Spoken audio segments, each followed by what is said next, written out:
Here I could not refrain from expressing my astonishment that the emperor should never have thrown out a hint of the grand and important objects he had in contemplation. What would have been the use of promulgating my intention, said he. I should have been styled a quack, accused of insinuation and subtlety, and have fallen into discredit, situated as I was, deprived of hereditary authority, and of the illusion called legitimacy. I was compelled to avoid entering the lists with my opponents. I was obliged to be bold, imperious, and decisive. You have told me that in your Faubourg they used to say, "Why is he not legitimate?" If I had been so, I certainly could not have done more than I did, but my conduct might have appeared more amiable. The 8th, today the emperor dictated to one of his suite, by which we were very much gratified, for it was proof that he felt himself better. I attended him after dinner. The exertion of dictating seemed to have roused his spirits. He was in a very talkative mood, and we conversed together, walking backward and forward in his chamber. The trouble of La Vendée and the men who had been distinguished in them formed the principal topics of discourse. Charette was the only individual to whom the emperor attached a particular importance. "I have read a history of La Vendée," said he, "and if the details and portraits were correct, Charette was the only great character, the true hero of that remarkable episode of our revolution, which, if it presented great misfortunes, at least did not sacrifice their glory. In the wars of La Vendée, Frenchmen destroyed each other, but they did not degrade themselves. They received aid from foreigners, but they did not stoop to the disgrace of marching under their banners and receiving daily pay for merely executing their commands. Yes," continued he, "Charette impressed me with the idea of a great character. I observed that he, on several occasions, acted with uncommon energy and intrepidity.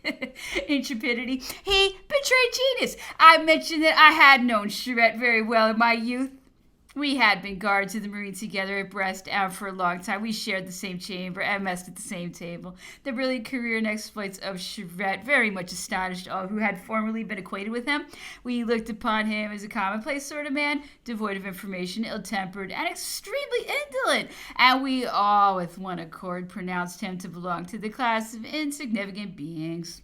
It is true that when he began to rise into celebrity, we recollected a circumstance which certainly indicated decision of character. When Charette was first called into service during the American War, and while yet a mere youth, he sailed out of Brest on board a cutter during the winter. The cutter lost her mast, and to a vessel of that description such an accident was equivalent to certain destruction.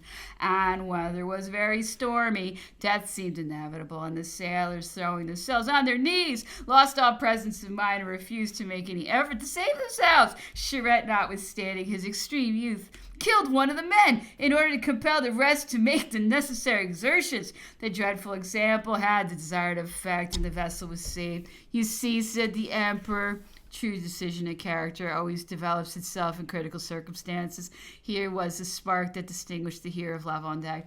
Men's dispositions are often misunderstood. They are sleepers, whose waking is terrible. Kleber was a habitual slumberer, but at the needful moment he never failed to awaken like a lion." I added that I had often heard Charette relate that in a moment of extreme danger, the whole crew of the cutter, by a spontaneous impulse, made a vow to go in their shirts and barefooted to carry a taper to Our Lady of Recoverance at Brest, if she would vouchsafe to ensure their safety. And you may believe it or not as you please, added Charette with great simplicity, but the fact is they had no sooner uttered their prayer than the wind suddenly abated, and from that moment we were inspired with the hope of preservation. On their return to land, the sailors, headed by their officers, devoutly fulfilled their vow. This was not only miraculous in circumstance connected with the little cutter. It was in the month of December, and the night was long and dark. The vessel had got entangled among ridges, and being deprived of her mast and all nautical aid, she sailed on a hazard, and the crew had resigned themselves to the will of fate, when they unexpectedly heard the ringing of a bell. They sounded, and finding but little depth of water, they cast anchor. What was their surprise and joy when they found themselves at daybreak at the mouth of the river of Landenau. The bell they had heard was that of the neighboring parish church. The cutter had miraculously escaped the numerous sandbanks that are dispersed about the entrance of Brest. She had been carried through the narrow inlet of the port, had passed 300 or 400 ships that were lying in the roads, and had at length found a calm station at the mouth of the river. This, said the emperor, shows the difference between the blindfold efforts of man and the certain course of nature. That at which you express so much surprise must necessarily have happened. It is very probable that with the full power of exerting the utmost skill, the confusion and errors of the moment would have occasioned the wreck of the vessel, whereas, in spite of so many adverse chances, nature saved her. She was borne onward by the tide. The force of the current carried her precisely through the middle of each channel, so that she could not possibly have been lost. Again, alluding to the War of La Vendée, the emperor mentioned that he had been withdrawn from the army of the Alps for the purpose of being transferred to that of La Vendée, but that he preferred resigning his commission to entering a service where he conceived he should only be concurring in mischief, without the probability of obtaining any personal benefit. He said that one of the first acts of his consulate had been to quell the troubles in La Vendée. He did much for that unfortunate department, the inhabitants of which were very grateful to him. And when he passed through it, even the priests appeared to be sincerely favorable to him. Thus, continued the emperor, the late insurrections did not present the same character as the first. Their prominent feature was not blind fanaticism, but merely passive obedience to a ruling aristocracy. Be this as it may, Lamarck, whom I sent to La Vendée at the height of the crisis, performed wonders and even surpassed my hopes. What might not have been his influence in the great contest for the most distinguished chiefs of La Vendée, those who are doubtless at this moment enjoying the favors of the court, acknowledged through Lamarck Napoleon as emperor even after Waterloo, even after his abdication. Was it that Lamarck was ignorant of the real state of things, or was it merely a whim on the part of a conqueror? At all events, Lamarck is in exile. He is one of the 38 because it is easier to prescribe than to conquer. The emperor dined with us today for the first time since his illness, that is to say, for the space of 16 days. Our dinner was therefore a sort of fete. But we cannot help remarking with regret the change in the emperor's countenance, which presented obvious traces of the ill effects of his long confinement. After dinner, we resumed our readings, which had been so long suspended. The emperor read the Agamemnon of Aeschylus, which he very much admired for its great force and simplicity. We were particularly struck with the graduation of terror, which characterizes the productions of this father of tragedy. It was observed that this was the first spark to which the light of modern drama may be traced. Agamemnon being ended, the emperor asked for the Oedipus of Sophocles, which also interested us exceedingly, and the emperor expressed his regret at not having had it performed at St. Cloud. Talma had always opposed the idea, but the emperor was sorry that he had relinquished it. Not, said he, that I wish to correct our drama by antique models. Heaven forbid! But I merely wish to have opportunity of judging how far ancient composition would have harmonized with modern notions. He said he was convinced that such a performance would have afforded pleasure, and he made several remarks on the impression that was likely to be produced on modern taste by the Greek chorus.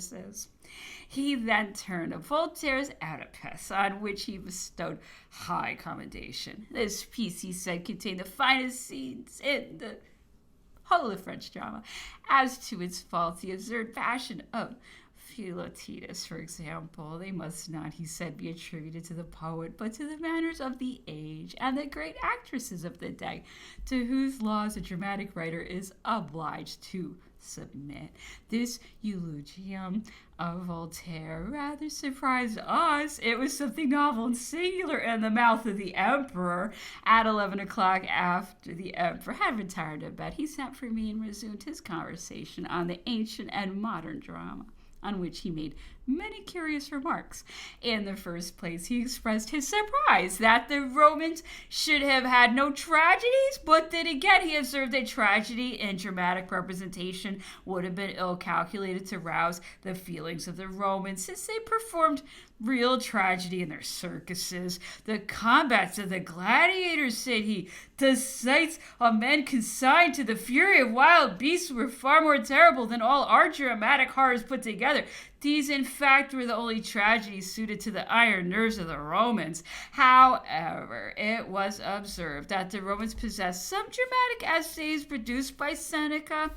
By the by, it is a curious fact that in Seneca's Medea, the chorus distinctly predicts the discovery of America, which took place 1,400 years after that drama was written.